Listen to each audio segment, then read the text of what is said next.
So we were talking about the chapter staffing. I told you in the previous video that staffing is that function of management that deals with the human resources. I think हम सबको पता है that humans बहुत emotional होते हैं, बहुत जल्दी hurt हो जाते हैं, उनकी needs उतनी होती है, but at the same point उनको खुश करना भी उतना ही आसान होता है. So human resource management. See, it is the function of manager to take care of the employees. Employees की हर चीज़ का ध्यान रखना, proper working condition का ध्यान रखना, उनकी salary wages का ध्यान रखना, उनकी health का ध्यान रखना, उनकी खुशी का ध्यान रखना, सब चीज़ का ध्यान रखना किसका काम होता है? Manager का.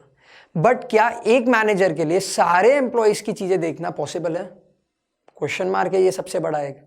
आंसर इज कि if you are working in a small organization तो अ मैनेजर में perform all the functions like salary, welfare and working condition.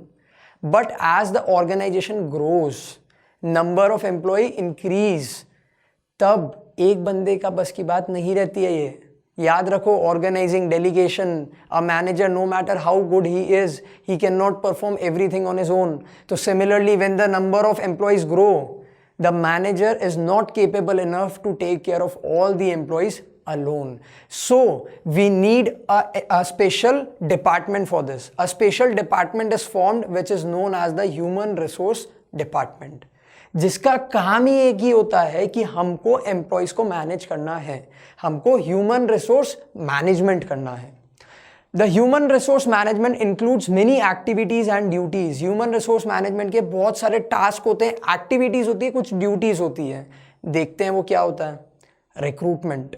Now this is a point जो आप लोग आगे वाले चैप्टर में भी पढ़ने वाले हो. इस चैप्टर में आगे एक बहुत बड़ा पॉइंट है रिक्रूटमेंट. बट एक बार आपको कट शॉर्ट करके बता देता हूं कि व्हाट इज रिक्रूटमेंट.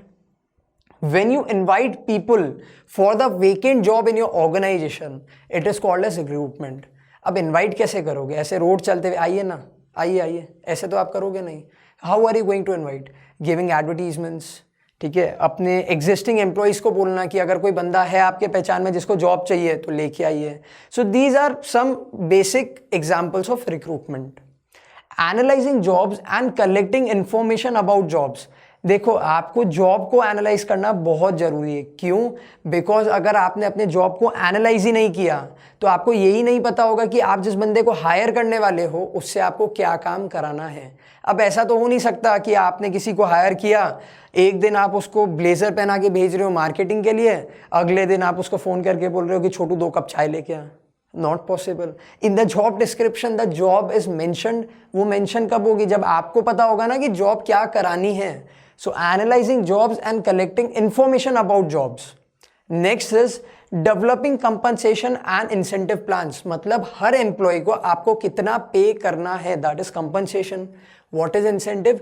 आपको एक्स्ट्रा कितना पे करना है. Let's say आपने टारगेट बेस्ड कुछ प्लान्स बनाए हैं कि आपने अगर 1000 यूनिट्स तक अचीव किए, मैं आपको 50,000 रुपीज दूंगा.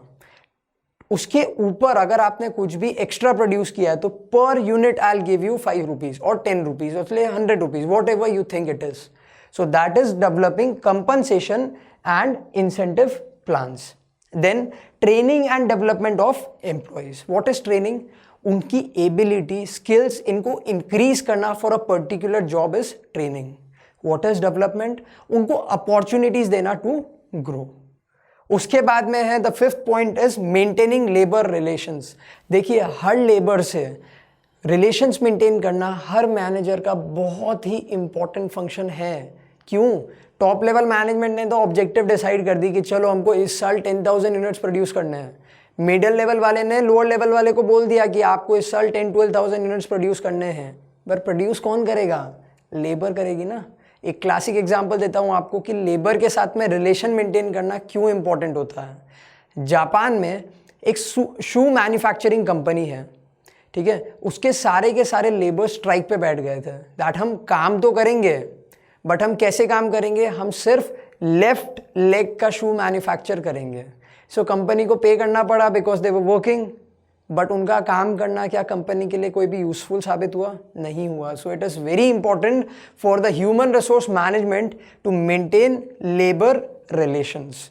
Next is handling grievances and complaints. As I told you, human resource delicate होता है, बहुत जल्दी बुरा मान जाता है.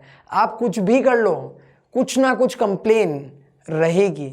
सो क्या हमको कंप्लेन को इग्नोर करना है? नहीं, सुनना है और साथ साथ में हैंडल करना है। कौन करेगा? ह्यूमन रिसोर्स मैनेजमेंट करेगी। Defending company in law suits, for example company के अगेंस्ट कोई भी केस हो गया, कोई ट्रेड यूनियन ने कर दिया, कोई लेबर यूनियन ने कर दिया against the violation of the human rights या ऐसे कोई भी काम के कारण, तो ऐसे केसेस को डिफेंड कौन करेगा लॉ कोर्ट में? Human resource management. Providing for social security and welfare of employees, जैसे कि प्रोविडेंट फंड, LIC, इंश्योरेंस, ये सब चीजें देना भी किसका काम होता है? ह्यूमन रिसोर्स मैनेजमेंट का। ये स्लाइड में हमने ये कंप्लीट कर लिया कि what is human resource management. In the next slide we will study about the staffing process.